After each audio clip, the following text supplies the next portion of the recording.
반갑습니다. 자, 이제 8강, 우리 투자자산 운용사 8강 금주상품의 28분부터 진행하겠는데요. 자, 28분 보면 앞에 설명했던 우리 주가지수 연계정권 요 유형을 하도록 하겠습니다. 낙아웃행이 나왔는데, 요 낙아웃행은 앞전에 뭐가 됐습니까? 이거는 ELS도 있지만은 앞에 주가지수 연동 우리가 애급 ELD가 대표적인 낙아웃행이라고 했습니다. 자, 이것은 보통 낙아웃행은 이거는요, 자, 우리가 약정한 요 기준지수, 약정한 기준지수가 1순위까지는 계속 이때까지는 이자 수익이 없는 거예요. 그런데 이제 이 자체가 이제 넘어서면 약정 수익 지고 하다가 지금 나중에 계속 이자 수익은 0%입니다. 근데 이제 올라가면 이제 쭉 비례해가지고 만기 주가 지수가 기자산의 만기 주가 지수나 수익률이 올라가면 비례해서 그대로 수익을 올려주는 거예요. 올려주다가 이때 제일 처음 이제 최고요 계약 한도가 있는데 특정 경계 수준 딱 이미 정해요 이걸. 자, 이때 만기 주가 지수가 20% 올라가면은 이때부터는 리베이트로 4%만 주겠다 하고 딱 정해버리는 거예요. 그 4%부터 이제 이게 한 번이라도 이게 딱 올라가면 기초산의 만기 주가 지수나 수익률이 자, 이 경계를 넘었으면 한 번에 딱 넘었으면 이때부터는 계속 뭘 준다? 리베이트 4%만 주는 거예요. 자, 4%로 고정되는 수익률이에요. 이게 우리가 낙아웃행입니다. 한번 딱 한번 딱 떨어지면 이걸 한번 20% 한번 넘어 약정 경계선 넘었으면 그냥 그때부터는 무조건 4%만 주는 거예요. 이게 낙아웃행이라는 뜻이에요. 자, 근데 불스프레드행은 자, 약정 지수가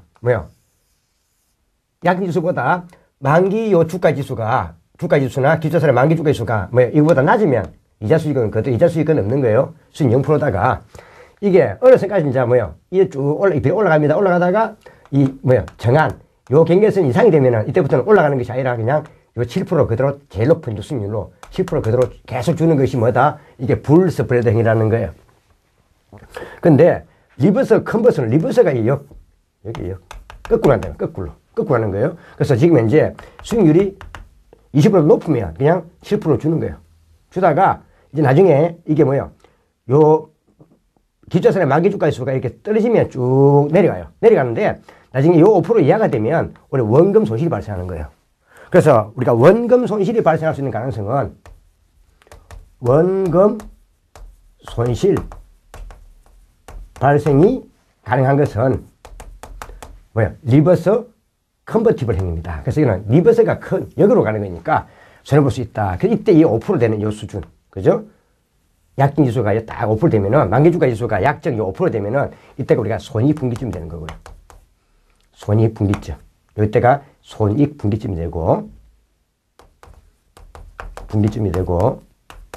그 다음에 요 만기주가 지수가 5% 미만이 되면, 요부터 떨어지면, 이때가 원금 손실이 발생하는 구간이죠. 이게 리버스 컨버티블 행위입니다. 시험에 혹시, 자, ELS의 주가지수 연계정권 중 원금 손실이 발생할 확률이 매우 높은 것 하면 답은 리버스 컨버티블 행위라는 거. 이건 봐두셔야 됩니다. 나머지 것들은 낙아웃 행위라든지 불스프레드 행위라든지 여기 나온 디트 행은 약정 원금은 보장해줘요. 이런 다 세 가지는 약정 원금이 보장되는데 이것만큼은 원금 손실이 발생할 수 높다 이 말이에요. 나머지는 약정 원금 보장해줍니다. 그 다음에 디지털은 딱 두 개, 손가락 2개. 자, 그래서 만기 주가 지수나 우리가 기초산의 만기 수익률이 10% 정해지면 10% 이하가 되면 이때는 수익률은 없는 거예요. 0이에요. 근데 이걸 넘었으면 그냥 그대로 이렇게 7% 이렇게 고정되게 보장해 주는 것은 이건 디지털 행위입니다. 이건 크게 어려운 건 아니니까 한번 참고를 봐주시라는 거예요. 그럼 28번에 다음에 보기는 ELS의 어떤 유형의 자, 대한 수익 실현 구조를 설명하는가 해놨어요. 딱 보니까 이게 리베이트가 나오고, 그죠? 자, 쭉 올라가다가 나중에 뭐가 되면 20%를 딱 한번 넘으면 한번 딱 넘었으면은 바로 그대로 그냥 리베이트만 주는 것. 이게 이게 낙아웃행이라는 것. 요 유행은 뭐와 같다? 요 유형은 앞에 ELD, 주가지수 연동, 예금은 낙아웃행을 쓰고 있다는 것 봐도 되겠죠. 답은 1번이 되겠네요. 자, 그림 보기 딱 그렇죠. 자, 그 다음에 밑에 이제 이걸 쭉 설명해 놓은 게 이제 요걸 설명해 놓은 겁니다. 그래서 여러분들은 요 그림을 보면서 여기 있는 그림을 요 밑에다가 요 옆에다가 한번 삽입을 해주세요. 해주면 삽입해주고 요 밑에 도표를 한번 읽어보시면 쉽게 이해가 될 겁니다. 뭐 이때 기자선의 요 횡축은 기자선의 만기 주가 지수를 쓸 수 있고 만기 만기 지수 상승률을 쓸 수 있는 겁니다. 수익 대신에 또 이쪽에 손익 쓰기도 해요. 손익. 요는 이자를 말합니다. 요까지 이자 수익률은 뭐 실적 배당은 0이라 하더라도 원금 보장받는 거잖아요. 근데 이거는 원금을 까지는 거니까 원금이 까진단 말 자체가 손실도 배당받는 거예요. 자, 이 말 말합니다. 자, 많으시고 29번. 자, ELS의 수익 실현 방식의 구분 중 원금 손실이 발생할 확률이 제일 높은 건 뭘까 하면 답은 자, 약정 원금을 보장해 주는 것은 낙아웃, 불스프레드, 디지털형인데 리버스 컨버티블은 만기 주가 지수가 요 약정된 요 미만이 되어버리면 뭐 한다고요? 그만큼 원금수익이 그대로 발생합니다. 그래서 이거는 리버스 컨버티블 행위 되겠네요. 답은 2항. 그래서 이 내용은 이런 행태가 있다 이 말이지 이런 것들은 우리가 객관식 시험에서는 크게 못 내요. 그냥 대충적인 용어만 묻기 때문에 한번 곤란하면 그냥 고르는 정도 보면 되겠습니다. 답은 2번. 그래서 이거는 봐주시라 이 말입니다. 자, 다음 30번. 자, 세금, 우대, 종합저축에 관한 설명 중 이것도 앞에 내가 미리 해놨지만 별표 시험에 잘 넣기 좋죠. 자, 세금, 우대, 종합저축에 관한 설명 중 옳지 않은 것 나왔습니다. 자, 이거네요. 이것도 시험에 잘 나오고 있죠. 뭐 자꾸 시험에 잘 나온다 하니까 좀 민망한데 시험에 잘 나오는 것만 제가 위주로 많이 꾸미 놓은 거예요. 그래서 시험 잘 나오는 위주로 많이 꾸미 놓은 거기 때문에 뭐 책에 우리가 요 내용 안 하는 것들은 시험 나올 확률이 거의 뭐요? 한 3% 정도밖에 안 돼요. 3% 이하예요. 주로 이들이 그 시험 노는 거니까 얘는 좀 100점을 요하는 게 아니기 때문에 요 위주로 잘 정리해도 9점 정도 노는 데는 하지 없다 이 말이에요. 이상 노는 데는. 자, 세금 우대 종합저축에 관한 설명 중 옳지 않은 것은. 자, 보죠. 세금 우대 종합저축이니까 이쪽이죠. 자, 이게 무슨 말인가 하면 세금 우대 종합저축은 세율이 뭐요? 저율. 세금이 낮은 거예요. 그래서 저율 과세라는 거예요. 세금을 낮게 해준다 이 말이에요. 그래서 이는 저율 과세다 이 말이에요. 그러니까 세금 우대 이 세율은 보통 이루어지는 것이 소득세에다가 농어촌 우리가 특별세가 있어요. 농어촌 특별세. 이게 부가세로 이게 더해지는 거예요. 부가세로. 그러니까 소득세가 9%가 딱 되고 농어촌 특별세가 0.5%가 합산이 돼요. 부가세로. 합산돼가지고 하면 이게 뭐예요? 요즘 합쳐가지고 이게 9.5% 매겨지는 거예요. 그래서 이거는 좀 다른 세로보다 저율의 가세로서 이거는 그대로 우대세율이 적용되는 거죠. 9.5%로 세금 매겨지는 겁니다. 그래서 요 세금 우대 종합저축 같은 경우는 이거는 뭐예요? 가입 대상은 두 가지입니다. 일반인과 노인 등. 일반인은 20세 이상을 말하고 노인은 60세 이상을 말합니다. 이때 등이라 하는 말은 이거 외에도 있다 이 말이죠. 그래서 우리가 보면 해설에 1항을 보면 요 등이 나와 있습니다. 노인 등이라는 것은 노인뿐 아니라 플러스 누가 들어가죠? 보면 앞에 밑에 보이니까 뭐 장애인이라든지 그 다음에 기초 우리가 뭐요? 생활 수급 대상자, 그 다음에 국가 유공자, 그 다음에 예전에 우리 뭐요? 그 베트남 고엽제 환자, 그 다음에 5.18 부상자에 들어갑니다. 그래서 이걸 다 합쳐서 노인 등이라고 하는 겁니다. 한번 배워볼까요? 노인, 그 다음 장애인, 그 다음 기초생활 수급자, 기초생활 수급 대상자, 그 다음 국가 유공자, 그 다음 고엽제 환자, 그 다음 5.18 뭐요? 부상자 이게 들어가는 겁니다. 이걸 다 합쳐서 노인 등이라는 겁니다. 그래서 가입 대상에서 일반인은 뭐요? 말 그대로 1인당 뭐요? 1,000만 원까지 가능해요. 근데 노인은 1인당 3천만 원까지 가입할 수 있는 거예요. 세금 우대 종합저축으로 3천만 원까지 뭐요? 가입할 수 있습니다. 자, 그 다음에 세우대 세율은 9.5%가 적용됩니다. 저율과세. 근데 계약 기간은 이거는 1년 뭐요? 이상의 종합저축에 가입해야 돼요. 세금 우대 종합저축에 가입해야 됩니다. 계약 기간은 1년 이상 돼야 돼요. 그래서 만약에 1년 미만이 됐을 때 이걸 해지해버리면 9.5%가 아니라 이에 대해서 정상으로 가서 해버려요. 정상화 됩니다. 그런데 생계형 비과세 저축은 전 금융기관을 통해 가지고 이거는 1인 1일 계좌예요. 그러니까 예를 들어서 이 사람이 생계형 비과세 저축을 해가지고 갑이라는 사람이 A은행에 3천만 원, B은행에 3천만 원, C은행에 3천만 원 이렇게 세 개를 못한다 이 말이에요. 전 금융을 통틀어 가지고 그냥 1인이 한 계좌만 설정 가능할 수 있어요. 이것도 역시 노인등과 같이 3천만 원입니다. 근데 중요한 거는 세금우대 종합저축에 이 노인등 앞에 설명했던 누구였어요? 노인, 한 번 더 장애인, 그 다음 기초생활수급 대상자, 그 다음 고엽제 환자, 그 다음 5.18 운동 부상자, 요거와 생계형 비과세 저축의 요 노인등은 같다는 거예요. 그래서 여기는 일반인은 포함되지 않습니다. 일반인은 생계형 비과세 저축에 가입할 수 없습니다. 노인등은 같아요. 똑같이 또 3천만 원입니다. 근데 재밌는 거는 노인등은 세금우대 종합저축으로 3천만 원짜리 가입하고 생계형 비과세 저축에 3천만 원짜리로 가입할 수 있어요. 그래서 생계형 비과세 저축에 대해서만 1인당 1계좌라는 거지 세금우대 종합저축도 가입할 수 없다는 뜻은 아니에요. 그래서 세금우대 종합저축의 노인등은 생계형 비과세 저축에도 그대로 가입할 수 있다는 거예요. 두 개 가입할 수 있습니다. 그리고 이거는 말 그대로 비과세죠. 이거는 세금우대니까 저율이고 이는 생계형 비과세죠. 이는 비과세요. 이는 세금 매기지 않는다는 뜻입니다. 그래서 이거는 만기 제한이 없습니다. 1년짜리든 6개월짜리든 가능하다는 겁니다. 그 중도 해지도 가능해요. 중도 해지를 하더라도 이거는 중도 해지에 대한 대해서도 비과세입니다. 나중에 뒤에 만기 이후에 돈을 3천만 안 돼가고 했으면도 이것도 비과세입니다. 그이는 비과세라고 보면 됩니다. 자, 한번 받으시죠. 그래서 우리 예전에 1과목에 앞에 할 때 뭘 설명했어요? 앞에 우리가 소득세에서 절세 전략으로 이런 세금우대 종합저축이나 생계형 비과세 저축에 가입하면 그 다음에 우리가 조세 절세 전략으로 유용하다. 이걸 설명한 게 이 내용이에요. 그래서 한번 봐주시면 되겠어요. 자, 한번 봐볼까요? 자, 30번.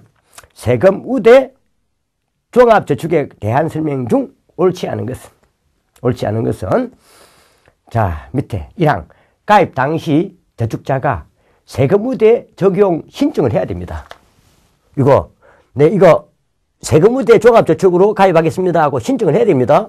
해야 되고 그 다음에 또 계약기간 얼마? 1년 이상이 된다는 것. 자, 그 다음 1인당 가입 한도는 일반인이 20세 이상이 1,000만 원 까지 가입 한도입니다. 1,000만 원, 이제 최대가 1,000만 원까지 가능하단 말입니다. 가입 한도가. 자, 만 60세 이상과 장애인 이런 사람들은 3천만 원까지 가능하다. 1인당. 그 다음 세금우대 종합저축에서 1인 한도 3천만 원 적용 대상자가 이 사람이네요. 모두 생계형 비과세 저축의 가입자는 아니다. 아니죠. 아닌 게 아니라 모두 생계형 비과세 저축의 가입 대상자가 됩니다. 이거는 이 노인등과 생계형 비과세 저축의 노인등은 같다는 거예요. 같습니다. 자, 틀렸죠. 자, 가입자의 가입 대상자가 될 수 있다. 된다 이래야 되죠. 자, 틀렸고 우비대 세율은 소득세 9%에다가 노원조 특별세 0.5% 돼가지고 저율과세 9.5%를 적용한다는 것 봐두시면 되죠. 자, 밑에 예전에 기억에 해놨으니까 한번 앞에 노인등에 대해서 한번 봐두시고. 다음 31번. 자, 갑은 자, 세금 우대 종합저축과 생계형 비과세 저축에 동시 가입하여 각각 3천만 원씩 세금 혜택을 받으려 한다. 이 말은 자, 세금 우대 저축에도 가입을 하고 얼마짜리로? 3천만 원짜리. 생계형 비과세 저축에도 가입을 하려 하고 자, 그럼 이거는 갑은 노인등에 해당하겠네요. 그럼 갑은 뭐가 되겠습니까? 만 60세 이상의 사람이거나 가입하는 사람은 장애인이거나 기초생활 수급 대상자이거나 그 다음 앞에 고엽제 환자이거나 5.18 운동 부상자이겠죠. 거기에 들어간다 이 말입니다. 자, 받으셔야 되겠죠. 갑이 두 가지 저축에 동시에 가입할 수 없는 경우 그러면은 노인등이 아닌 걸로 되겠네요. 그럼 일반인이겠죠. 일반인. 그 답은 만 20세 이상의 일반인.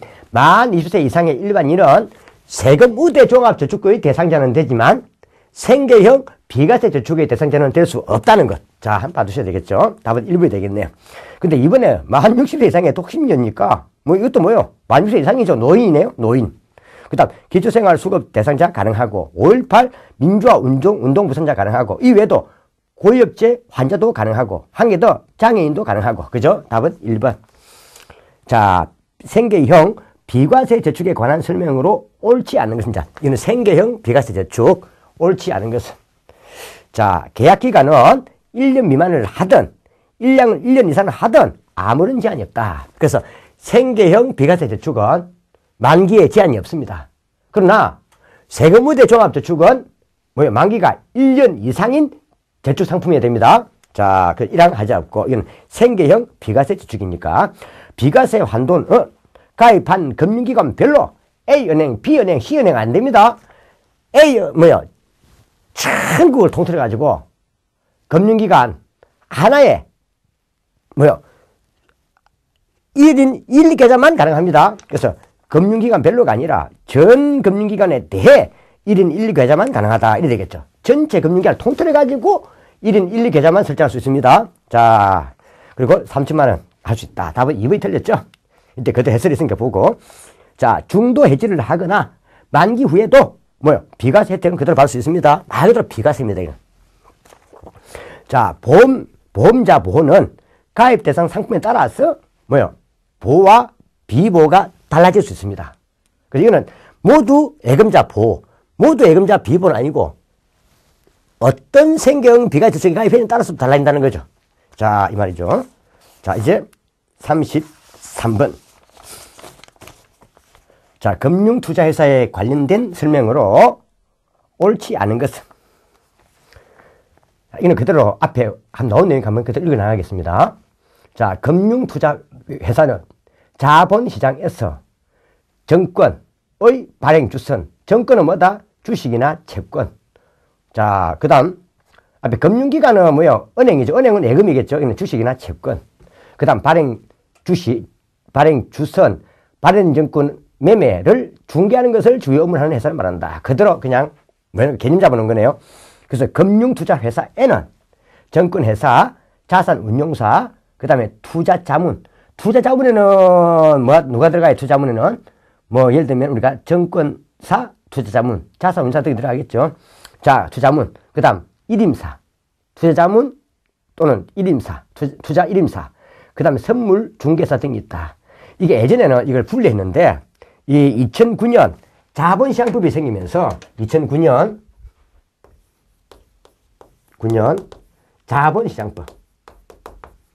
시장법이 이게 도입이 되면서 자본시장법에 도입이 되면서 이 구제대 상으로 포괄적으로 묶어버렸어요. 포괄적으로 기능별로 묶어버렸어요. 나 뒤에 하겠죠. 자본시장법에서 묶어버렸어요. 그냥 이렇게 금융투자회사로 묶어버린 거예요. 투자회사로 그냥 포괄해버렸어요. 어떻게 하려고요? 좀 규제를 좀 더 포괄적으로 하려고 해놓은 거예요. 여러 방식에서 좀 이렇게 추상적으로 잡아버렸단 말이에요. 추상적으로. 그래서 이제는 금융투자회사를 하면 이 속에 그냥 정권회사, 투자일임사, 앞에 말했던 우리가 투자자문사, 그 다음 또 앞에 설명했던 투자운용회사, 이게 그냥 포함되는 거예요. 이 속에 포괄적으로 묶어버린 겁니다. 그래가지고 이게 규제를 좀 포괄적으로 하려고 한 겁니다. 자, 그러면 이양하지 없고, 그래서 금융투자회사는 2009년 시행된 자본시장법의 규제를 받는다. 자, 그 다음 금융투자회사의 주요 금융상품에는 정권사 CMA. CMA가 우리 뭐였습니까? 앞에 설명했지만 현금, 어음, 관리계좌, 정권사 CMA. 그 다음 주식 워런트 정권. 좀 이따 설명하겠습니다. 주식 워런트 정권. 그 다음 말 그대로 앞에 ELD. 앞에 이게 주가지수, 연계, 이거는 예금이네요. 그럼 이거는 금융투자회사가 아니고 이거는 말 그대로 은행의 이거는 예금 상품이에요. 따라서 답은 ELD는 지어야 됩니다. ELD는 이거는요 금융투자회사의 상품이 아니고 이는 금융기관, 이는 은행의 이거는 말 그대로 이는 예금 상품입니다. 은행의 예금 상품. 은행의 예금 상품이죠. 전 시간에 공부했던 거죠. 이는 은행의 예금 상품입니다. 그래서 여기 나와 있는 ELD는 주가지수 연동 예금은 제외되어야 됩니다. 그래서 ELD는 이거는 금융투자회사의 주요 금융 상품이 아니다. 이는 은행의 주요 금융 예금이에요. 상품이에요. 그 다음에 랩 어카운트. 랩 어카운트도 좀 다를 겁니다. 자, 이런 게 있다. 뭐, 한번 보면 되고요. 다음, 밑에 보니까, 자, 30. 그럼 답은 상이 틀렸네요. ELD는, 나머지는 다 좋은데, ELD는 금융투자회사의 주요 상품이 아니고, 이거는 은행의 예금 상품입니다. 자, 랩 어카운트. 조합 관리 나왔네요. 랩 어카운트. 그죠? 자, 랩 어카운트. 이는 조금 참고로 보세요. 랩 어카운트. 이 다 적으셨죠? 자, 보면서 한번 적으면 되겠죠? 랩이 뭐예요? 랩이 싸다. 싸가지고, 뭐예요? 어카운트. 계산한다, 이 말이에요. 랩. 예를 들면은, 우리가 이 랩 어카운트 같은 경우는, 이 증권사가,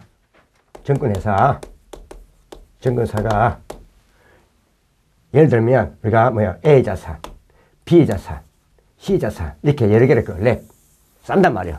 싼다 이 말 자체가 말 그대로 이게 일명, 이게 포트폴리오.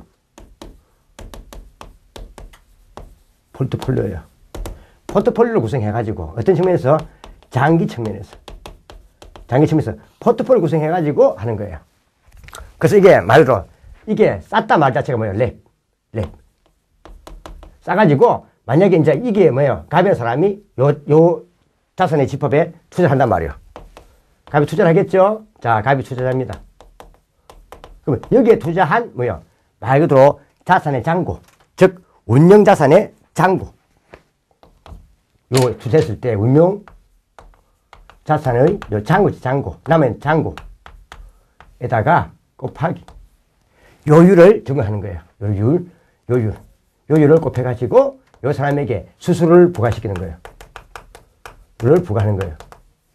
그래서 요 일반 우리가 보통 위탁 계좌는 보통 매매 횟수에 따라 하는데 요거는 투자자의 원자산 잔고에다가 요율을 곱해가지고 갑에게 수수료를 부과한다 이 말 뜻이죠. 이 뜻이죠. 이게 말 그대로 제일 큰 게 바로 이게 랩 어카운트의 특징이에요. 랩 어카운트. 어카운트가 뭐예요? 어카운트 계산하는 거. 싼 이 자체로 계산이 나간단 말이에요. 모임으로 싼단 말이에요. 그래서 이 자체의 제일 큰 특징은, 자, 갑은 요 증권사가 여기 묶인 요 자산에 수익성을 올려주는 게 좋죠. 수익성 올려주면은 그만큼 자기가 배당을 많이 받으면 자산의 잔고가 늘 거 아니에요. 자산의 잔고를 늘면 그 다음에 자, 증권사도 수수료를 많이 받겠죠. 그래서 일단 고객인 갑 입장에서도 수익성이 증가하는 해서 잔고가 늘면 좋은 거고, 그 다음 증권사 입장에서도 고객의 잔고가 늘면 수수료가 많아지기 때문에 그만큼 좋은 거예요. 그래서 고객의 목적과 고객의 투자 목적과 증권회사의 말도 목적이 일치한다 이 말이에요. 이게 바로 랩 어카운트의 특징입니다. 고객 기호에 딱 맞는, 이 싸가지고 고객 기호에 맞도록 조직해 주는 거예요. 그럼 고객이 이어서 선택하면 되겠죠. 이게 랩 어카운트인데, 이런 유행들이 랩 어카운트라는 거예요. 그래서 이 고객은 여기에 대해서 그냥 일괄 수수료 부과하기 때문에 혹시 자산 가치가 내려가서 손해보더라도 잔고에서 내려가더라도 이걸 곱해지기 때문에 수수료 부담해야 돼요. 그래서 이거는 랩 어카운트는 말 그대로 이게 이 매매 거래 횟수, 보통 일반적으로 매매 횟수에 대해서 횟수마다 보통 우리가 요율이 곱해져가지고 수수료 매기는 게 일반적이거든요. 그게 일반적인데 이거는 매매 횟수가 아니라 운자산의 잔고에다가 매긴다는 거예요. 일반 다른 게 여기다 매긴다는 것, 이 특징입니다. 자, 그래서 이거 한번 봐두시면 되겠죠. 요것만 좀 잘 이해하면 랩 어카운트는 큰 문제가 없겠습니다. 뜻은 보면 되고요. 자, 그 다음에 우리말로 하면 이게 종합자산관리계좌다라는 거예요. 종합자산, 랩이 종합자산, 여기 뭐가 때 말이죠. 자, 여러 자산의 자산 운용 서비스를 하나로 싸가지고, 그 다음, 고객의 기호에 적합하게 제공하는 종합자산관리계좌이다. 고객과 증권사의 이해관계가 일치하죠. 고객은 수익이, 이 증권사의 자산 조합의 수익이 커서, 자산 잔고가 느는 게 좋은 거고, 또, 증권사는 잔고가 늘어야 수수료가 느니까 좋은 거고, 일치한다 이 말이에요. 이해관계가 일치하기 때문에 고객과 밀접한 관계가 형성된다. 고객은 일괄 수수료로 지불하기 때문에 뭐에 대해서 자신 계좌의 운용자산 잔고에 대해서 하기 때문에 주가가 하락해도 잔고만 있으면 그대로 만다고 수수료는 부과되는 거예요. 자, 수수료 부담이 증가할 수 있다. 매매 횟수에 따라 매매 수수료가 부과되면 아니죠. 매매 수수료가 아니고, 자, 이는 뭐가 된다? 수수료가 아니라 요거는 운용자산의 잔고, 즉 자산의 규모에 따라서 수수료가 부과되는 겁니다. 자, 매매수 아닙니다.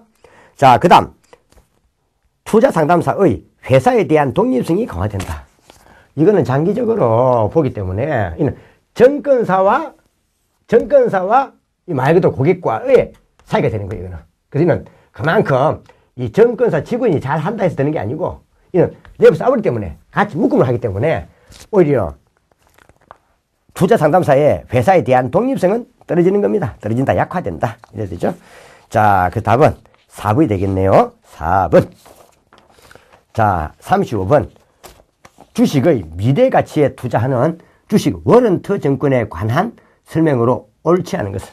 이 주식 워런트 증권, 이건 좀 중요한데 좀 잘 봐줘야 된다 말이죠. 주식 워런트 증권은 좀 중요합니다. 주식 워런트 증권. 이 주식 워런트 증권 자체가 이게 말 그대로 옵션부예요. 옵션부. 말 그대로 증권이 있는데 여기다가 옵션이 부여된 거예요. 옵션이 더해진 거예요. 그럼 요 증권 여기에 옵션이 부과되어 있는 게 이게 말 그대로 주식 워런트 증권입니다. 그럼 이게 이 증권이 뭐예요? 기초자산이에요. 기초자산이란 이 증권입니다. 옵션이 부여됩니다. 이때 옵션은 두 개 있습니다. 팔 수 있는 권리가 되기도 하고 살 수 있는 권리가 될 수 있어요. 자, 팔 수 있는 권리와 살 수 있는 권리. 말 그대로 우리가 살 수 있는 권리가 뭐예요? 살 수 있는 권리가 있는 권리를 우리 앞에 뒤에 또 말 겁니다. 이게 콜 옵션이에요. 콜 옵션이라는 거고, 팔 수 있는 권리를 풋 옵션. 이걸 풋 옵션이라고 불러요. 풋 옵션. 이 말이에요. 이걸 이야기하는 겁니다. 이게 이제 붙은 거예요. 그럼 나중에 뒤에 가면, 자, 일정 우리가 뭐, 이 말 그대로 자산 후에 만기. 자, 행사 가격이 쭉 나옵니다. 있는데, 자, 뒤에 보면 이제 쭉 뭐가 진행되어 갔어요. 만기 있죠, 만기로 진행되어 갈 거예요. 만기로 진행되어 갈 거예요. 사고 팔 수 있는 권리입니다. 이거는 사고 팔 수 있는 권리인데 이 권리는 얼마든지 만다고요. 분리해가지고 사고 팔 수 있다 이 말이에요. 이거는. 근데 만기에 보통 행사를 합니다. 그래서 이거는 행사 가격이라는 게 있어요. 그래서 이거는 기초자산의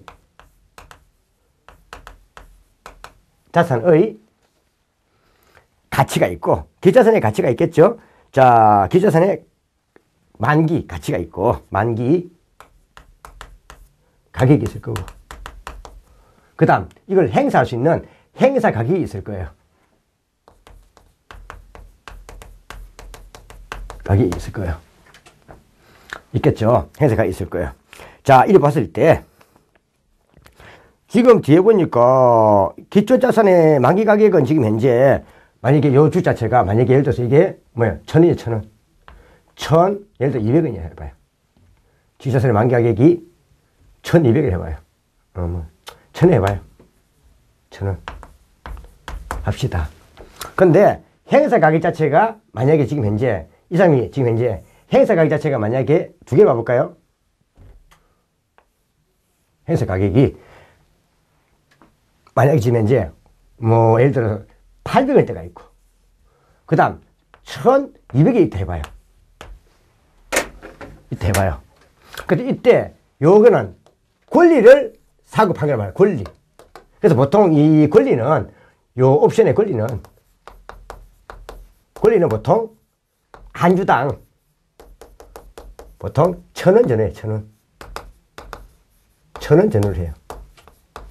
보통 1,000원에서 왔다 갔다 해요. 작아요. 서로 임금이 작아요. 시들이 1,000원 정도 해요.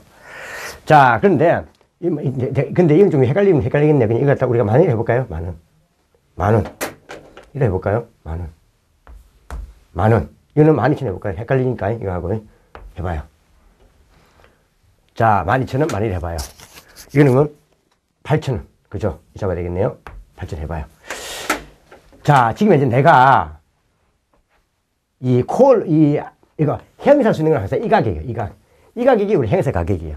이 가격으로 사거나 팔 수 있는 거예요. 그래서 이걸 잡아야 됩니다. 이게 항상 우리가 기준이 되는 거예요. 여기 기준입니다. 여기 기준.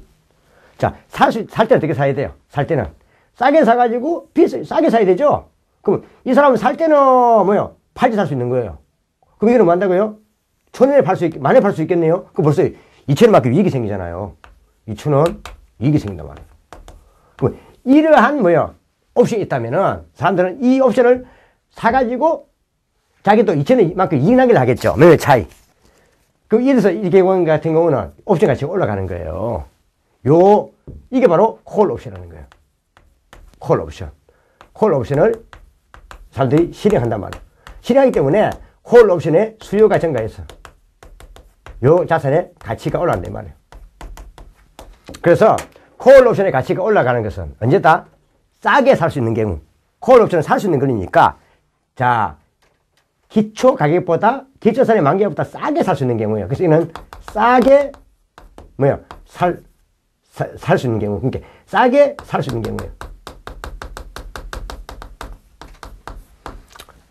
근데 만약에 이게 콜 옵션 같으면은 지금 살 수 있는 권리가 12,000원이에요.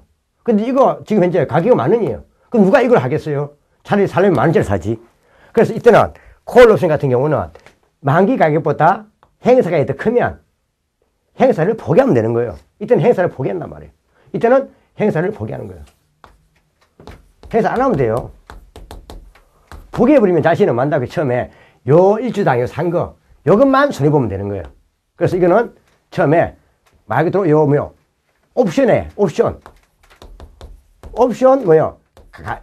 옵션 구입가 객만 손해보면 되는 거예요. 그래서 이는 손실은 뭐다? 손실은 한정적이라는 거예요. 요 권리가 바로 뭐예요? 이게 주식 워런트. 이 권리가 부여된 정권이 주식 워런트 정권이라는 거예요. 그래서 이때 주식 워런트의 정권의 요 가치가 올라갈 수 있는 경우는 이 경우겠죠. 뭐가 되겠어요? 행사 가격이 낮을수록. 그 다음, 기초자산의 만기 가격이 올라갈수록. 근데 기초자산의 행사 가격이 낮아지는 거는 또 어떤 경우도 있어요? 금리가 싸지면 현가가 떨어지잖아요. 금리가 내려갈수록. 또 만기 자산의 주가가 올라갈 수 있는 게 있죠. 배당률이 낮을수록. 배당을 많이 해버리면 기업의 자산 규모가 작아지기 때문에 주식의 주가가 떨어지잖아요. 그래서 배당을 작게 해줄수록 사내 유보율이 많아지기 때문에 기초자산의 만기가격은 올라가는 거예요. 그래서 이 콜 옵션부, 콜 워런트 가격이 올라갈 수 있는 케이스는 일단 뭐다? 크게 볼 때, 자, 기초자산의 만기가격은 상승할수록. 그래야 마진이 더 많이 남는 거니까. 그 다음에 살 수 있는 요 행사 가격이 낮을수록. 금리가 낮을수록. 그 다음, 배당률은 낮을수록. 요런 의미가 되겠죠. 자, 한번 봐봐야 되겠죠. 자, 보죠. 행색이 날려면은, 금리 올라가야 되죠. 왜 그래요? 앞에. 이게 바로 자본 비용이니까. 자, P기 이후에, 요 가치에다가. 1 플러스 R에 2승. 아래 이자. 그럼 이게 결국 뭐 할수록요. 이게 올라갈수록 현재 가치는 P/O는 낮아지잖아요. 이 말이죠. 자, 이 말이죠. 자, 그래서 하면 되겠습니다. 한번 이거 정리해야 됩니다. 그러면 일단 콜 옵션 같은 경우는 뭐다? 행사 가격은 일정하더라도 기초자산의 만기가격이 올라가면 이거는요, 이익은 무한대라는 거예요. 이익은 무한대, 손실은 제한적이다. 그래서 콜 옵션에 콜 워런트 가격이 올라갈 수 있는 경우, 콜 가격이 여기 올라갈 수 있는 경우 한번 해보면 뭐다? 기초자산 가격이 상승할수록 자산의 가격이 상승할 것이라고 예상될수록. 두 번째는 이 나와 있듯이 자, 행사 가격은 행사할 수 있는 이 가격은 낮을수록. 그냥 많이 남죠. 가격은 낮을수록. 세 세 번째는 앞에 설명했던 행사가액이 낮기 위해서는 금리가 상승할수록, 금리, 즉 이자율이 상승할수록, 그 다음 배당률은 낮을수록, 낮아야 뭐야? 기초성 가격이 많이 올라가죠. 그 다음 콜이든 풋이든 공통이 하나 있죠. 콜 풋이든 뭐 한다고요? 콜이든 풋이든 공통은, 자, 잔존기간이 길수록,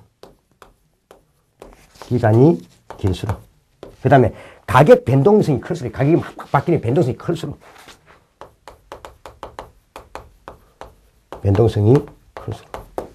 그만큼 위험도 크고 수익도 높다 이 말이죠.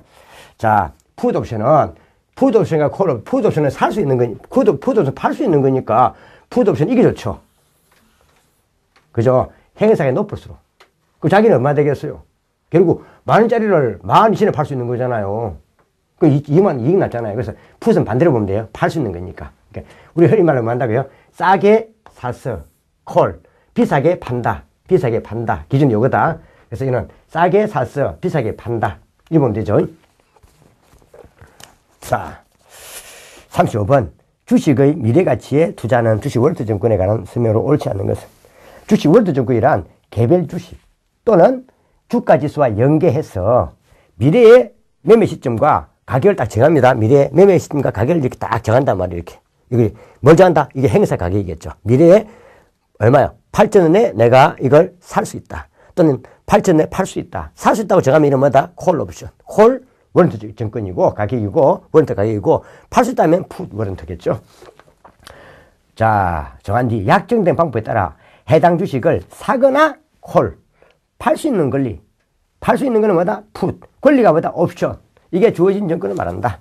만기까지 잔존기간이 길거나 가격 변동성이 클수록 콜 워런트 가격이든 풋 워런트 가격을 모두 상승한다. 이는 뭐다? 공통이다. 공통. 이는 공통이다. 자, 받으시고. 그 다음, 콜 워런트 가격은 기초자산의 가격이 뭐할수록? 올라갈수록. 좋죠. 이게 기초자산 가격, 만기 가격이 뭐할수록? 이게 올라갈수록. 올라가야 되죠. 자, 이게 올라갈수록 좋고. 풋은 뭐가 되겠어요? 풋은 내려갈수록. 이거보다 이게 더 작을수록. 자, 좋다. 이 말입니다. 그 답은, 자, 뭐가 틀렸어요? 3항이 틀렸네요. 반대로 됐네요.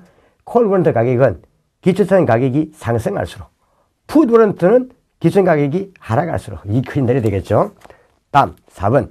콜 워런트 가격은 기초자산의 가격이 상승하거나 기존 가격이 많이 올라가 버리거나, 이게 뭐 예를 들면 이게 많이 아니라 15,000원 같으면 벌써 7,000원만큼 많이 생기잖아요. 자, 이거 올라갈수록. 그 다음에 행사 가격, 이거는 뭐야? 자기가 살 수 있는 이 권리, 이거는 낮을수록 마진이 많이 남죠. 자, 됐죠. 그러니까 이걸 10,000원짜리 하다가 8,000원에 사가지고 다시 팔아봐요. 10,000원 팔면 2,000원 이익 남잖아요. 이게 콜 워런트 가격이란 말입니다. 자, 하자 없고. 그 밑에 있는 거 한번, 요거 정리하는 게 요겁니다. 요거니까 한번 봐놓으시고. 요 위에는 요거는 뭐야? 풋은 반대로 한다 보면 돼요. 팔 수 있는 거니까. 자, 36번. 다음 중 콜 워런트 가격이 상승하는 경우가 아닌 것 했어요. 자, 그러면 뭐예요? 행사 가격이 낮을수록. 자, 콜이니까, 콜 워런트 가격이니까 행사 가격은 많을수록 낮을수록. 이게 더 낮을수록. 이게 6,000원 같으면 벌써 4,000원 남잖아요. 8,000원이니까 2,000원 남는 거고. 그죠? 낮을수록. 그 다음, 금리가 상승할수록. 금리가 상승할수록 그만큼 뭐든다? 행사 가격이 낮아지잖아요. 낮아지기 때문에 그만큼 마진이 많이 생길 수 있죠. 8,000원보다는 6,000원에 살 수 있는 권리 같으면 4,000원 남잖아요. 자, 그 다음, 가격 변동률이 클수록, 이거는 공통. 그 다음, 배당률이 높을수록. 배당률이 높으면 어떻게 되겠어요? 이걸 많이 배당해버리면 기존의 만기 가격이 내려가 버려요. 기존의 만기 가격이 내려가면 안 되잖아요. 올라가야 되니까 배당률은 적을수록 해야죠. 배당률은 뭐다? 적을수록. 자, 그 답은 4번이 되겠네요. 배당률이 낮을수록. 37번. 주식 워런트 증권에 관한 설명 중 옳은 것은, 주식 워런트 증권의 보유자는 어길 건 없지만, 자, 주식 워런트 증권, 이거는 아직 이 사람은 뭐예요? 주식을 사거나 팔 수 있는 권리가 부여된 증권이지, 요 자체는 뭔 아니다? 이 자체는 주식은 아니에요, 아직까지. 살 수 있는 권리, 사거나 팔 수 있는 권리지. 그렇기 때문에 주식 워런트 증권은 보유자는 주주가 아닙니다. 주주가 아닙니다. 주주가 아닙니다. 사거나 팔 수 있는 권리이지 주주가 아닙니다. 그러다 보니까 말 그대로 배당 청구권도 어길권도 없고 어디서 주총에서 그 다음에 한 개 더 배당 청구권도 행사할 수 없다 해야 되죠. 자, 그럼 틀렸다. 얼굴도 없지만 이건 맞다. 근데 배당 청구를 할 수 있다. 틀렸죠. 할 수 없다. 이 사람 어디까지 뭐만 남긴다? 매매 차익. 매매 차익만 노리는 겁니다. 매매 차익. 싸게 사서 비싸게 팔 수 있으면 행사하는 거고. 그죠? 그 다음 투자 손실과 투자 이익이 무한대로 확대할 수 있기 때문에 투자 위험이 높다. 얘기했죠. 자, 지금 현재 자기가 행사할 수 있는 금액이 12,000원이었어요. 근데 기저선에 망약이익이 떨어져갖고 10,000원밖에 안 됐어요. 그러면 이 행사하면 자기는 뭐냐? 결국 12,000원 사가지고 다시 팔면 10,000원 팔 수 있는 거잖아요. 그럼 자기는 2,000원 손해보죠. 이때는 행사 안 해버려요. 안 하기 때문에 이때는 뭐 하게 된다? 이 콜 옵션, 콜 원트 가치를 산 요 1,000원 정도만 포기하면 되는 거예요. 그래서 손실은 제한적이라는 거죠. 그럼 이익은 올라가면 갈수록 좋은 거니까 이익은 뭐요? 무한되고. 그래서 시험에 어떻게 됩니까? 투자 손실은 뭐다? 한정적 또는 제한적이라 해야 되고, 그 다음에 투자 이익은 무한대. 이렇게 나가야 되겠죠. 그래서 투자 손실도 무한대는 아닙니다. 그러니까 투자 손실에다가 가입을 치고, 투자 손실은 뭐다? 제한적 해야 됩니다. 자, 그래서 이게 바로 옵션인 거, 옵션. 크게 이익 볼 수 있는 거면 행사하면 되고, 손실 볼 수 있는 것도 행사 안 하고 그냥 작은 돈 날리는 거죠. 그래서 상장되어 있기 때문에 유동성은 높지만 이거는 정권 거래소는 없습니다. 자, 주식 월드 정권은 상장 주식이기 때문에 유가증권 시장에서 시장가 호가로 거래될 수 있다. 앞에 상장 정권이라 해도 유가증권 시장에서 정권 시장에서 상장을 한 정권을 해도 유동성이 낮아서 상대적으로 유동성이 낮아서 환금성이 떨어지는 이런 것들은 좀 말 그대로 뭐 한다고요? 좀 이런 것들은 상대적으로 유동성이 낮은 이런 것들은 지정가 호가만 가능해요. 참고로 지정가 호가만 가능합니다. 지정가 호가만 가능해요. 딱 지는 그 호가만 가능해요. 미리부터 가격을 뭐 정한다 이 말은 이거 사겠다. 그래서 이게 들어간 게 뭐 앞에 대표님 재무증권. 참고로 그 다음 우리가 수익증권. 앞에 여기 나와 있는 주식 원투증권. 그 다음 신주인수권 정수라든지 권 정수. 자, 이런 게 있어요. 참고로 주식 원투증권은 재무증권이나 수익증권이나 신주인수권 정수와 더불어 유동성이 상대적으로 낮기 때문에 지정가 호가만 가능합니다. 시작 호가는 안 됩니다. 자, 틀렸고. 다음 넘어가면. 참고로 우리 37번에 제일 밑에 해설 한번 봐요. 해설이 안 보니까 이거는 좀 참고로 보세요.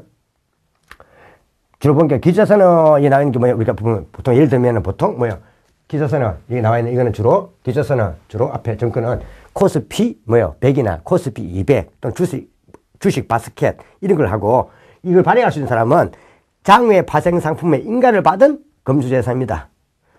37페이지 제일 밑에 있는 주식 원투 정권에 관한 정리사항 말합니다. 상장 조건에. 자, 이 되고, 그 다음 발행 조액은 이거는 10억 원 이상해야 되고, 잔존 권리 행사 기간은 3월 이상 3년 이내입니다. 이거는 말 그대로 이는 주식 자체가 아니기 때문에 어객권과 배당 정권 행사가 불가능하다 이 말이고요. 그래서 이거 한번 참고 보시고요. 38번에 참고를 보세요.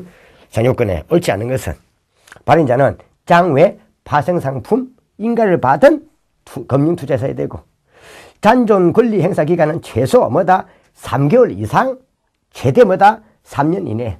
틀렸죠? 6개월 아니라 최소 3개월 이상, 최대 3년 이내. 기자사는 코스피 100, 코스피 200 또는 주식 바스켓. 자, 그 다음 모집 및 매출에 하여 분산 요건을 갖춰야 됩니다. 그래야 뭘 할 수 있다? 유가증권 시장에 상장할 수 있는 거예요. 분산 요건이 갖춰져야만이 유가증권 시장에 상장할 수 있다. 다음 여기까지 보고요. 39번 예금자 보호제도 나왔습니다. 예금자 보호제도는 조금 쉬었다가 9강부터 하도록 하겠습니다. 자, 오늘 8강 하시느라고 수고 많으시는데 8강도 중요한 게 많이 나왔죠. 특히 요 8강에서도 요 앞에 안 했는데 요 뭐야, 요 주식 원투 증권. 요거 중요합니다. 주식 원투 증권은 시험 내기 좋잖아요. 특히 내면 요거 위주로 좀 봐야 됩니다. 요거 위주로. 요거는, 요 네 가지는 콜 주식 원투 증권과 원투 증권 자체가 가격이 반대로 가지만 요거는 다 공통이라는 것. 좀, 그래서 콜만 애 하나 놓고 풋은 요것만 반대로 가면 되잖아요. 풋은. 자, 판단하셔야 됩니다. 요거 이제 좀 봐주시라 이 말입니다. 뭐 주식 원투 증권에 이 자체에서 뭐 시험 놓으면 뭐 4개, 3개 놓은 것도 아니고 1개 놓을 거니까 요 정도만 좀 봐두시면 되겠습니다. 요거 위주로 잘 정리해 두셔야 됩니다. 좀 쉬었다가 39분부터 하도록 하겠습니다. 39분부터 하도록 하겠습니다. 수고하셨습니다.